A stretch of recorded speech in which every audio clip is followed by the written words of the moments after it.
Hello friends, स्वागत है आपका एक बार फिर से आपके अपने यूट्यूब चैनल एग्ज़ाम वॉरियर्स में। आज हम बात करेंगे 30 जनवरी 2023 से जुड़े इम्पोर्टेंट न्यूज़ और स्टैटिक जीके की। तो चलिए स्टार्ट कर देते हैं। और सबसे पहले हम बात करेंगे राष्ट्रपति भवन में एक गार्डन है जिसको पहले मुगल गार्डन के नाम से जाना जाता था। अब इसका नाम बदलकर अमृत गार्डन कर दिया गया है। इस चीज़ को याद रखेंगे, बहुत ही इम्पोर्टेंट क्वेश्चन यहाँ से बन सकता है। मुगल गार्डन का नाम अब अमृत गार्डन हो गया है। अच्छा, एक चीज़ और भी आपने नोटिस की होगी कि इस बार राजपथ था। राजपथ का मतलब समझते हैं, राष्ट्रपति भवन जो है वहाँ से इंडिया गेट तक आने वाला जो रोड है उसको राजपथ कहा जाता है। ठीक है, उसका नाम भी बदल दिया गया था। उसका नाम क्या कर दिया गया था? कर्तव्य पथ कर दिया गया। इसी तरह से मुगल गार्डन का नाम भी बदलकर क्या कर दिया गया है? अमृत गार्डन कर दिया गया है। ठीक है। अच्छा, आपको एक चीज़ और बता दें कि यहाँ से एक और इम्पोर्टेंट क्वेश्चन बनता है। मुगल गार्डन जनता के लिए भी खोला जाता है। आम जनता के लिए मुगल गार्डन कब खोला जाता है? तो याद रखेंगे, फरवरी और मार्च में खोला जाता है। फरवरी और मार्च में आम जनता जो है मुगल गार्डन में जाकर वहाँ देख सकते हैं उसको। अभी 31 जनवरी से इसको ओपन कर दिया जाएगा और कब तक? 31 मार्च तक ये खुला रहेगा। तो इसमें जनता जो है, मतलब भारत के जो लोग हैं, वो जाकर वहाँ देख सकते हैं उसको। ठीक है, तो ये जो गार्डन है वो राष्ट्रपति भवन के अंदर बना हुआ है। ठीक है, राष्ट्रपति भवन के अंदर बना हुआ है। ठीक है, याद रखेंगे। राष्ट्रपति भवन की जब बात चल रही है तो हम ये भी बात कर लेते हैं कि राष्ट्रपति भवन का निर्माण किसने किया था। तो इसका वास्तुकार जो था वो एडविन लुटियंस करके एक व्यक्ति था। वहीं अगर जो हमारा इंडिया गेट है, अगर उसका वास्तुकार पूछा जाता है तो वो भी एडविन लुटियंस ही है। इतनी चीज़ों को हमें बहुत ही याद रखना है। तो याद रखने के साथ साथ हम राष्ट्रपति भवन से कुछ जुड़े इम्पोर्टेंट फैक्ट और भी हैं, उनकी भी चर्चा कर लेते हैं। राष्ट्रपति भवन जो है हमारे देश को जो राष्ट्राध्यक्ष हैं, मतलब हमारे जो राष्ट्रपति हैं, उनका सबसे बड़ा भवन बनाया गया है। कहने के लिए हम ये भी कह सकते हैं कि पूरी दुनिया में जो सबसे बड़ा लोकतंत्र है वो हमारे भारत का है। ठीक, और उनका जो भवन है वो राष्ट्रपति भवन के नाम से जाना जाता है। एक भव्य यहाँ पर भवन का निर्माण किया गया था। ये अंग्रेजों के द्वारा बनाया गया था और इसमें जो गवर्नर जनरल हुआ करते थे वो रहा करते थे। आज हमारे राष्ट्रपति रहते हैं। तो इसके निर्माण की अगर हम बात करते हैं तो 17 वर्ष का समय लगा था इसके निर्माण में। और अगर इसके क्षेत्रफल की हम बात करें तो 350 एकड़ में ये फैला हुआ है। ठीक है, रायसीना हिल्स पर ये बनाया गया है। और कमरों की अगर हम बात करेंगे तो 340 कमरे इसमें स्थित हैं। वहीं अगर लागत की बात करें तो एग्जैक्ट लागत इसकी जो है इंक्लूड करना मुश्किल है, लेकिन हाँ, एक अंदाज़न इसकी जो लागत है वो उस समय थी 14 बिलियन। ठीक है, और आज की अगर लागत की हम बात करें तो लगभग 2.56 बिलियन इसकी लागत आज हो सकती है, ये संभावित है। देखिए, इतना बड़ा और भव्य एक भवन का निर्माण किया गया जिसमें उस समय इतना खर्च आया। ठीक है, और इतने बड़े एरिया में ये फैला हुआ है।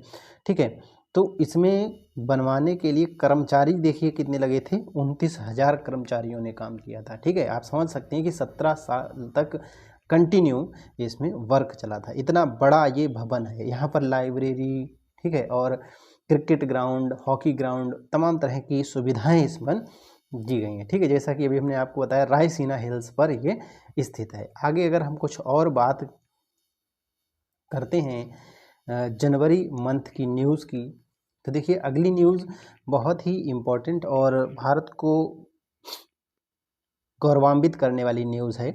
ठीक है, जिसमें हमारी भारतीय महिला क्रिकेट टीम ने T20 वर्ल्ड कप को जीत लिया है। T20 वर्ल्ड कप 2023 को जीत लिया और किसे हराया? इंग्लैंड को हराया है 7 विकेट से। ठीक है, हमारी महिला क्रिकेट टीम ने इंग्लैंड को 7 विकेट से हराकर world cup T20 world cup 2023 को अपने नाम कर लिया है। ठीक है, भारतीय टीम की जो महिला भारतीय टीम है उसकी जो कैप्टन है उनकी बात करें तो शैफाली वर्मा हैं, ठीक है। वहीं इंग्लैंड की जो क्रिकेट टीम है उसकी कैप्टन रही थी क्रिस बेंस, ठीक है।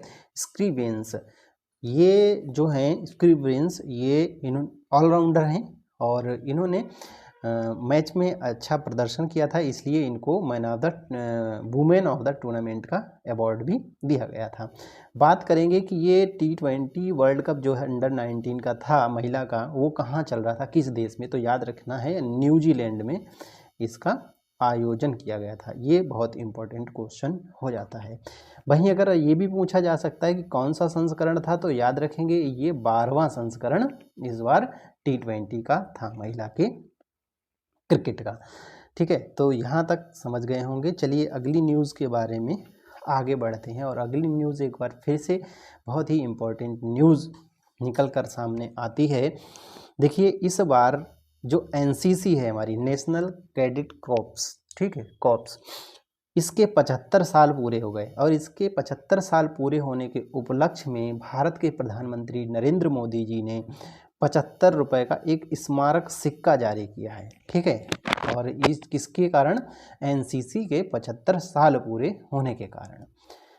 अब हम बात करते हैं कि NCC की स्थापना कब हुई थी, तो ये बहुत ही इम्पोर्टेंट हमारे लिए हो जाता है इस बार कि NCC की स्थापना 16 अप्रैल 1948 को हुई थी। यहाँ तक क्लियर हो गया होगा। और भारत ने इस बार अपना कौन सा गणतंत्र दिवस मनाया, तो याद रखेंगे 74वां गणतंत्र दिवस इस बार सेलिब्रेट किया हम लोगों ने।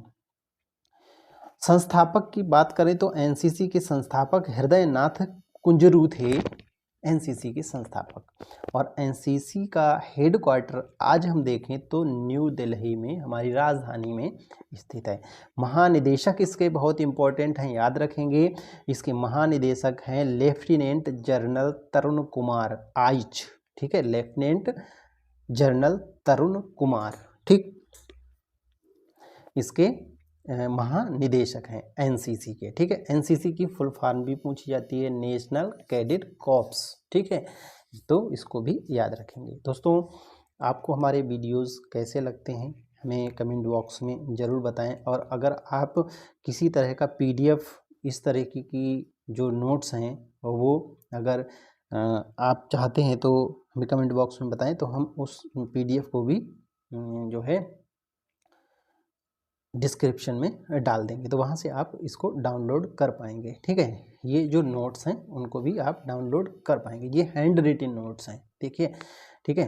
और बहुत ही इम्पोर्टेंट इसमें स्टैटिक GK के साथ साथ करंट अफेयर्स भी को भी मेंशन किया गया है, ठीक है। बहुत ही अच्छे नोट्स हैं जो कि आप देख पा रहे हैं। अगली न्यूज़ की अगर हम बात करें, एक और इम्पॉर्टेंट न्यूज़ आ रही है, यहाँ से बहुत ज़्यादा क्वेश्चन पूछे जाते हैं, तो ये भी एक इम्पॉर्टेंट न्यूज़ है। चलिए इस न्यूज़ की और हम बात करते हैं। अगर इस न्यूज़ की देखिए बात करेंगे तो ऑस्ट्रेलियन ओपन अभी संपन्न हुआ हाल ही में 16 से 29 जनवरी के बीच में, और इसका आयोजन मेलबर्न में किया गया। मेलबर्न देखिए ऑस्ट्रेलियन ओपन है तो सीधी सी बात है कि ऑस्ट्रेलिया में ही इसका आयोजन किया गया होगा, ठीक है। तो देखिए इसकी कैटेगरी क्या है। अब ऑस्ट्रेलियन ओपन क्या होता है, ऑस्ट्रेलियन ओपन एक टेनिस टूर्नामेंट है, ठीक है, जिसमें टेनिस का खेल होता है, ठीक। इम्पॉर्टेंट चीज़ ये है कि ऑस्ट्रेलियन ओपन जो होता है, ठीक, यानी टेनिस जो होता है वो एक सॉफ्ट मतलब ग्रास वाले पे प्ले किया जाता है, खेला जाता है, और एक हार्ड कोर्ट पर खेला जाता है। तो ऑस्ट्रेलियन जो ओपन है, याद रखेंगे, हार्ड टफ है टूर्नामेंट, इसलिए ये हार्ड कोर्ट पर खेला जाएगा, ठीक।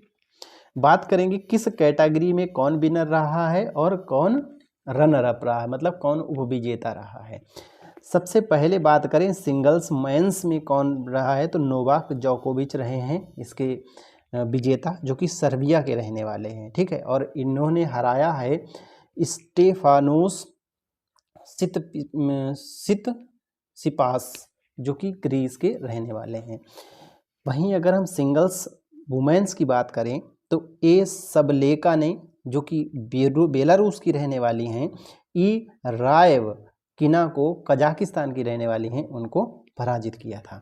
डबल्स मेंस की अगर हम बात करेंगे तो जे कुबलर और आर हिजिकस जो कि ऑस्ट्रेलिया के रहने वाले हैं ने एच निस जो मोनाको एंड जे जिलांस्की जो कि पोलैंड के रहने वाले हैं इनको हराया था। डबल्स वुमेन की अगर हम बात करें तो बी क्रेजी कोबा और के सिन मोनावा, ठीक है, जो कि चेकिया के रहने वाले हैं, इन्होंने हराया है एस ओ यामा और ई शिवहारा जो कि जापान के रहने वाले हैं इन लोगों को। मिक्स डबल्स की अगर हम बात करें एल स्टीफेनी और आर मोटास जो कि ब्राज़ील के रहने वाले हैं, इन्होंने आर बोपन्ना यानी कि रोहन बोपन्ना और सानिया मिर्जा को जो कि भारत के रहने वाले हैं इनको पराजित किया। तो ये जो न्यूज़ है बहुत इम्पोर्टेंट है ऑस्ट्रेलियन ओपन से। बात एक और कर लें कि ऑस्ट्रेलियन ओपन सबसे ज़्यादा बार किसने जीता है। अगर इसकी बात करें, क्योंकि यहाँ से भी क्वेश्चन बहुत इंपॉर्टेंट बन सकता है, तो ऑस्ट्रेलियन ओपन सबसे ज़्यादा बार किसी ने जीता है तो वो 10 बार जीता गया, और किसके द्वारा? नोवाक जोकोविच के द्वारा, जो कि इस बार के विजेता भी हैं। नोवाक जोकोविच जो हैं कुल मिलाकर 14 बार, मतलब ऑस्ट्रेलियन ओपन और इसके अलावा और भी खिताब, एक फ्रेंच ओपन होता है, उन सबको मिलाने के बाद में, ठीक, कुल 14 खिताब अपने नाम कर चुके हैं, ठीक है। और एक इसी टेनिस में खेलते हैं रोजर फेडरर, ठीक है, उनके बाद सबसे ज़्यादा खिताब जीतने वाले नोवाक जोकोविच हैं, लेकिन ऑस्ट्रेलियन ओपन जीतने वाले नोवाक जोकोविच हैं, ठीक है। ऑस्ट्रेलियन ओपन जैसा कि हमने बताया हार्ड कोर्ट पर खेला जाता है। तो ये न्यूज़ हमारे लिए बहुत इम्पोर्टेंट है। चलिए आगे देखते हैं, और एक और न्यूज़ हमारे भारत से ही आ रही है।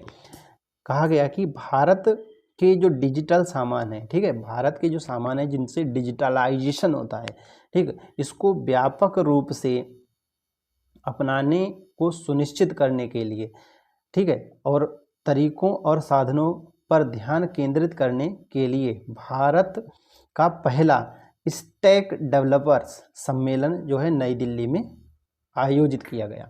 इसका मतलब क्या है कि दुनिया भर में जो भारत के सामान डिजिटलाइजेशन के लिए जो भारतीय सामान है, मतलब जो इंस्ट्रूमेंट्स हैं वो यूज़ होंगे, ठीक है, क्योंकि इनकी मांग बढ़ रही है, तो उस पर ध्यान केंद्रित करने के लिए, मतलब उसको एक तरह से हम कहें मार्केटाइज्ड उनको करने के लिए एक सम्मेलन था, उसका आयोजन किया गया था भारत स्टैक डेवलपर्स के नाम से, ठीक है। क्योंकि आप देख रहे हैं कि दुनिया भर में जो डिजिटलाइजेशन है वो बढ़ रहा है। डिजिटलाइजेशन का मतलब है कि जैसे अब पहले हम लोग बैंक में जाकर अपना पैसे जमा करते या निकालते थे, लेकिन आज हम लोग जो है पेटीएम वगैरह यूज़ करके पैसे को लेन देन आसानी से कर सकते हैं। तो ये सब डिजिटलाइजेशन का ही एक रूप है, ठीक है। एजुकेशन में भी देखिए डिजिटलाइजेशन, तो हर जगह डिजिटलाइजेशन है, तो उसके लिए जो सामान यूज़ होते हैं, ठीक है, उसको जो है उसको बढ़ावा देने के लिए, ठीक है, एक आयोजन किया गया था सम्मेलन का, जो कि नई दिल्ली में किया गया। तो स्टैक डेवलपर्स सम्मेलन का आयोजन कहाँ किया गया, याद रखेंगे, नई दिल्ली में। और अगर ये पूछा जाए कि कब किया गया, तो आप समझ सकते हैं 25 जनवरी को इसका आयोजन किया गया था, ठीक है। उसके बाद एक और न्यूज़ आ रही है जो कि हमारे पर्यावरण की दृष्टि से बहुत इम्पोर्टेंट रहने वाली है। कोल इंडिया लिमिटेड हमारे देश की एक महारत्न कंपनी है, ठीक, और इसकी कुल मिलाकर 8 सहायक कंपनियां हैं। तो कोल इंडिया लिमिटेड ने अभी घोषणा की है कि इसकी जो सहायक कंपनियां हैं उनके साथ मिलकर 2024 तक ये कोल इंडिया लिमिटेड 5 एमसैंड संयंत्र स्थापित करेगी पूरे देश भर में। अब आप समझ रहे होंगे कि ये एमसैंड संयंत्र का तो मतलब चलो कारखाना टाइप से है। एमसैंड क्या चीज़ है? तो सैंड का मतलब हम आपको बता दें, सैंड का मतलब होता है रेत, और एमसैंड इस पूरे शब्द का मतलब है कि एक विशेष प्रकार की रेत होगी, ठीक है। जिसको कि नदी से जो आज हम जो रेत यूज़ करते हैं अपने कंस्ट्रक्शन के लिए, बिल्डिंग को बनाने के लिए, उसकी जगह पर यूज़ किया जाएगा। अब आप सोच रहे होंगे कि ये कृत्रिम रेत किस प्रकार की होगी। तो देखिए, रेत का मतलब जैसे नदी से जो रेत हमें प्राप्त होता है वो रेत पत्थर के टकराने से उनके छोटे छोटे कण होते हैं, तो उसी का जो छोटे छोटे कण हैं, कोई पत्थर है, ठीक, मार्बल है, ठीक है, ग्रेनाइट है, तो इनके जो छोटे छोटे कण हैं, ठीक है, उनको पीस कर एक कृत्रिम रूप से रेत तैयार किया जाएगा, जो कि नदी रेत की जगह पर यूज़ किया जाएगा, जो कि सस्ता भी होगा, ठीक, और हमारे पर्यावरण को भी बचा के रखेगा। क्योंकि नदियों से रेत खनन आखिर कब तक करेंगे? नदियों से रेत खनन करने से क्या होता है, हमारे पर्यावरण को हानि पहुंचती है, तो उससे बचने के लिए बात अगर हम करेंगे कोल इंडिया लिमिटेड की, तो देखिए कोल इंडिया लिमिटेड की स्थापना हुई थी 1975 में, याद रखना है, और इसका हेड क्वार्टर कहाँ है? कोलकाता में। कोल इंडिया लिमिटेड का काम क्या है अगर आप पूछेंगे, तो कोल इंडिया लिमिटेड का काम है कोयला खनन करना, ठीक है, ये कोयले का खनन करती है, ठीक है, हाँ, यहाँ तक समझ गए होंगे। और ये एक महारत्न कंपनी है। चलिए इस महारत्न वाले शब्द से जुड़ी कुछ और चीज़ों के बारे में हम थोड़ा सा डिस्कस कर लें। अगर हम बात करें तो हमारे भारत में कुल मिलाकर 9 महारत्न कंपनियां वर्तमान में उपस्थित हैं। कौन कौन सी हैं? तो देखिए, एक तो है पावर फाइनेंस कॉरपोरेशन, PFC, ठीक, well, Bharat heavy electrical limited, ये महारत्न कंपनी है। उसके बाद CIL, कोल इंडिया लिमिटेड, जिसकी अभी बात कर चुके थे। उसके बाद गेल है, gas authority of India limited, ठीक है, ये है। नेक्स्ट की अगर हम बात करेंगे तो नेक्स्ट है HPCL। HPCL का मतलब है Hindustan petroleum corporation limited. And और अगर आगे बात करें तो IOCL का मतलब है Indian oil corporation limited. Next है ONGC का मतलब होता है oil and natural gas corporation limited. उसके बाद देखिए power grid corporation of India limited. तो ये महारत्न कंपनियां हैं, इनको हमें याद रखना है क्योंकि पूछा जाता है। उसके बाद शेल आती है, steel authority of India limited, ठीक है। तो ये बहुत ही इम्पॉर्टेंट हो जाती हैं हमारे लिए सभी, यानी 9 महारत्न कंपनियां हैं। इसके बाद नवरत्न कंपनियों की बात करें तो 13 नवरत्न कंपनियां हैं, ठीक है। इसमें फ़िलहाल तो हमने उनकी सभी के नाम मेंशन नहीं किए हैं, ठीक है। अगर आप इस पर नवरत्न कंपनियों पर वीडियो चाहते हैं या फिर उनको नाम जानना चाहते हैं तो हमें कमेंट बॉक्स में बताएं, हम उन नवरत्न कंपनियों के नाम भी किसी अन्य वीडियो में डिस्कस कर लेंगे। आगे देखिएगा, आगे अगर हम बात करें, देखिए महिला क्रिकेटर को सम्मानित करने के लिए न्यूजीलैंड ने एक डेबी एच मेडल को प्रस्तुत किया और ये महिला क्रिकेटर्स को सम्मानित करेगा इस मेडल से, ठीक है।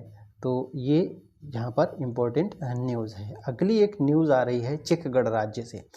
चेक गणराज्य जो है यूरोप का एक कंट्री है, यूरोप का एक देश है जिसकी राजधानी प्राग है, ठीक है। यहाँ के नए राष्ट्रपति अभी नियुक्त हुए हैं और इनका नाम है पेट्र पावेल। पेट्र पावेल नाम के एक नए राष्ट्रपति नियुक्त हुए हैं चेक गणराज्य में। ये पेट्र पावेल जो हैं वो पहले नाटो के अध्यक्ष भी रह चुके थे। नाटो का मतलब तो आप समझ रहे हैं, नॉर्थ एटलांटिक ट्रीटी ऑर्गेनाइजेशन, ये एक ऑर्गेनाइजेशन है जिसमें नॉर्थ जो है अटलांटिक की कंट्रीज़ एक साथ बैठे हैं। अभी नाटो के बारे में बहुत सुना भी होगा। किसी प्रकार का डाउट होने पर कमेंट करें, हम आपको बताएंगे कि नाटो क्या है, कब इसकी स्थापना हुई और कितने कंट्री इसमें हैं। आगे देखिएगा, यूरोप की ये कंट्री है, ठीक, और ये चारों तरफ से, कौन सा? चेक गणराज्य ज़मीन से घिरा हुआ है, ये कहीं समंदर या महासागर से नहीं मिलता। इसके चारों तरफ से, एक तरफ ये पोलैंड, जर्मनी, ऑस्ट्रिया और स्लोवाकिया से घिरा हुआ है ये पूरा, ठीक है। चलिए आगे हम बात करेंगे विश्व कुष्ठ रोग दिवस की। तो देखिए, विश्व कुष्ठ रोग दिवस जो मनाया जाता है वो मनाया जाता है 29 जनवरी को। 29 जनवरी को विश्व कुष्ठ रोग दिवस इसलिए मनाया जाता है क्योंकि गांधी जी जो थे वो कुष्ठ रोगियों के प्रति काफ़ी उदार थे और इसीलिए हम लोग 29 जनवरी को महात्मा गांधी को श्रद्धांजलि देने के लिए इस दिवस को मनाते हैं। इस दिवस की थीम हमें याद रखनी है। कुष्ठ रोग की इस बार की जो थीम है वो है एक्ट नाउ इंड है, यहाँ पर END इंड लेप्रोसी, ठीक है। और हिंदी में अगर इसी थीम की बात करें तो इसका मतलब है अब अधिकतम कुष्ठ रोग समाप्त करें, ठीक। कुष्ठ रोग एक ऐसा रोग है जो कि बैक्टीरिया से फैलता है और इसके बैक्टीरिया की अगर हम बात करें तो वो है माइकोबैक्टीरियम लेप्री, इसका बैक्टीरिया होता है। ये बैक्टीरिया क्या करता है, हमारे तंत्रिका तंत्र को प्रभावित करता है, जिससे हमारे शरीर की जो तंत्रिकाएं होती हैं वो वर्क नहीं कर पाती और वर्क ना करने के कारण हमारे जो शरीर है, स्किन है, वो सड़ने लगती है। तो ये काम करती है इस प्रकार की बैक्टीरिया। चलिए अगली न्यूज़ हम देखते हैं और अगली न्यूज़ है दोस्तों, गांधी जी की 75वीं पुण्यतिथि इस बार मनाई गई 30 जनवरी को। देखिए 30 जनवरी 1948 को गांधी जी की हत्या कर दी गई थी नाथूराम गोडसे नामक एक व्यक्ति के द्वारा। तो हर साल इनकी पुण्यतिथि मतलब गांधी जी की पुण्यतिथि शहीद दिवस के नाम से मनाई जाती है 30 जनवरी को, याद रखेंगे। गांधी जी का जो जन्म हुआ था वो 2 अक्टूबर 1869 को हुआ था। 2 अक्टूबर 1869 को इनका जन्म पोरबंदर के गुजरात में हुआ था, ठीक है। तो यहाँ तक समझ गए होंगे। तो चलिए गांधी जी के जीवन की कुछ इम्पोर्टेंट घटनाओं के बारे में हम लोग देख लेते हैं। गांधी जी के पिताजी का नाम करमचंद गांधी था और माताजी का नाम पुतलीबाई था। गांधी जी 1893 में अब्दुल्ला सेठ नामक एक व्यक्ति था जिसका मुकदमा लड़ने के लिए साउथ अफ्रीका चले गए थे और फिर वहीं 1914 तक वहीं रहे, ठीक। और वहीं पर रहकर उन्होंने सबसे पहले सत्याग्रह का सफल प्रयोग किया, ठीक है। तो याद रखेंगे गांधी जी द्वारा जो सत्याग्रह का सबसे पहला सफल प्रयोग किया गया था वो किया गया था कहाँ, साउथ अफ्रीका के अंदर किया गया था। इतनी बात कंफर्म हो गई। उसके बाद चूंकि 1914 तक वहाँ रहे थे, अब 1915 में गांधी जी वापस भारत आ जाते हैं। तो जब भारत वापस आते हैं तो किस दिन आते हैं, देखिए 9 जनवरी 1915 को भारत वापस आ जाते हैं। तो याद रखेंगे 9 जनवरी को हम लोग प्रवासी भारतीय दिवस मनाते हैं। जब ये वापस आते हैं 1915 में तो उसी समय अंग्रेजों द्वारा इन्हें कैसर हिंद की उपाधि प्रदान की जाती है। 1916 में गांधी जी क्या करते हैं, 1916 में साबरमती नदी के किनारे, जो कि अहमदाबाद में स्थित है एक नदी, उसी के किनारे एक अपना साबरमती नाम से आश्रम स्थापित करते हैं और 1917 में चंपारण बिहार में जाकर सत्याग्रह का दूसरा और भारत में सबसे पहला प्रयोग करते हैं और ये प्रयोग उनका सफल होता है और इसकी मदद से ये 3 काठिया प्रथा का अंत कर देते हैं, ठीक।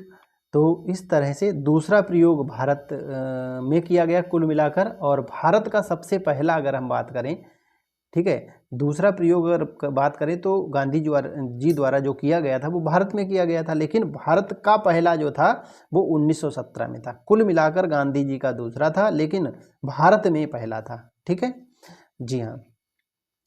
आगे देखिए, जलियांवाला बाग हत्याकांड के बाद क्या होता है, गांधी जी इस कैसर हिंद की उपाधि को वापस कर देते हैं। जलियांवाला बाग हत्याकांड 1919 में हुआ था, ठीक है, 13 अप्रैल 1919 को हुआ था पंजाब के अंदर, ठीक है, जलियांवाला बाग हत्याकांड।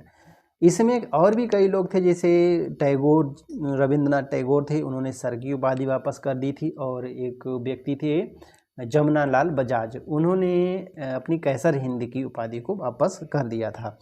चूँकि इस हत्याकांड से काफ़ी दुखी हुए थे ये लोग। ठीक, चलिए आगे बढ़ते हैं। और इसके बाद में जब ये उपाधि वापस कर देते हैं तो इसी विरोध में गांधी जी क्या करते हैं, असहयोग आंदोलन स्टार्ट कर देते हैं 1920 में। इसी आंदोलन के चलते चलते एक घटना हो जाती है 5 फरवरी 1922 को। और ये घटना क्या होती है, गोरखपुर में चौरी चौरा नामक जगह पर एक चौकी होती है, उसमें क्या करते हैं ये आंदोलनकारी आग लगा देते हैं, जिससे कई पुलिसकर्मी मारे जाते हैं। और इससे गांधी जी बहुत ज़्यादा दुखी होते हैं इस घटना से, और वो असहयोग आंदोलन को समाप्त कर देते हैं। अंग्रेज गांधी जी को ही इस घटना का अपराधी मानते हैं, इसलिए उनको 13 मार्च 1922 को गिरफ्तार करके 6 साल की सज़ा सुनाई जाती है और जेल में डाल दिया जाता है। लेकिन स्वास्थ्य कारणों के चलते गांधी जी को 5 फरवरी 1924 को अंग्रेज क्या कर देते हैं, छोड़ देते हैं। 13 मार्च 1930 को गांधी जी पुनः 72 अनुयायियों के साथ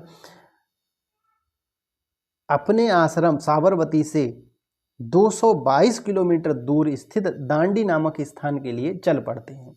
चलने का रीज़न ये होता है कि उस समय भारत में अगर कोई नमक बनाता था तो उस नमक पर इतना ज़्यादा टैक्स लगाया जाता था कि वो ब्रिटेन से आने वाले नमक से कहीं ज़्यादा महंगा हो जाता था, जबकि भारत में नमक बनाना बहुत आसान था। तो भारत अपने नमक को नहीं खा सकते थे, जिसको हम नमक का कानून कहते थे। इसी को तोड़ने के लिए गांधी जी ने ये यात्रा स्टार्ट की थी। और 24 दिन बाद 6 अप्रैल 1930 को गांधी जी दांडी नामक जगह पर पहुंचते हैं, नमक वहाँ बनाते हैं और क्या करते हैं, नमक खाकर इस नमक के कानून को तोड़ देते हैं और सविनय अवज्ञा आंदोलन एक स्टार्ट करते हैं। उसके बाद 1931 में लॉर्ड इरविन और गांधी जी के बीच एक समझौता होता है, जिसे गांधी इरविन समझौते के नाम से जाना जाता है। और फिर गांधी जी अपने सविनय अवज्ञा आंदोलन को समाप्त कर देते हैं। अंत में 9 अगस्त 1942 को गांधी जी के द्वारा एक आंदोलन चलाया जाता है, भारत छोड़ो आंदोलन, जो कि बहुत ही अहम भूमिका निभाई थी भारत की स्वतंत्रता में। अब करो या मरो का नारा इसी में गांधी जी देते हैं। ठीक, और फिर फाइनली जाकर इन लड़ाइयों को लड़ते हुए हजारों की संख्या में हमारे भारत के क्रांतिकारियों की प्राणों की बलि और आहुति देते हुए भारत अपने स्वतंत्रता को 1947 में प्राप्त कर लेता है। ठीक है, तो ये तो था गांधी जी का कुछ जीवन से जुड़े इम्पोर्टेंट फैक्ट। और अगर बात करें गांधी जी को महात्मा की उपाधि किसने दी, तो देखिए टैगोर जी ने, यानी रविंद्रनाथ टैगोर ने इन्हें महात्मा गांधी की उपाधि, महात्मा की उपाधि दी थी। राष्ट्रपिता की उपाधि यानी राष्ट्रपिता कह के संबोधित किया था सुभाष चंद्र बोस ने। ठीक है, जापान से संबोधित किया था गांधी जी को रेडियो के माध्यम से तब। ठीक है, तो ये थे इम्पोर्टेंट चीज़ें और इम्पोर्टेंट न्यूज़ स्टैटिक जी के 30 जनवरी 2023 से। आपको ये इन्फॉर्मेशन और न्यूज़ कैसी लगी हमें ज़रूर बताएं। वीडियो आपको पसंद लगा, न्यूज़ आपको अच्छी लगी तो हमारे वीडियोस को लाइक कर दें, शेयर कर दें। और अभी तक आपने हमारे चैनल को सब्सक्राइब नहीं किया है तो हमारे चैनल को सब्सक्राइब कर दें। मिलते हैं फिर किसी वीडियो में, तब तक के लिए जय हिंद, वंदे मातरम।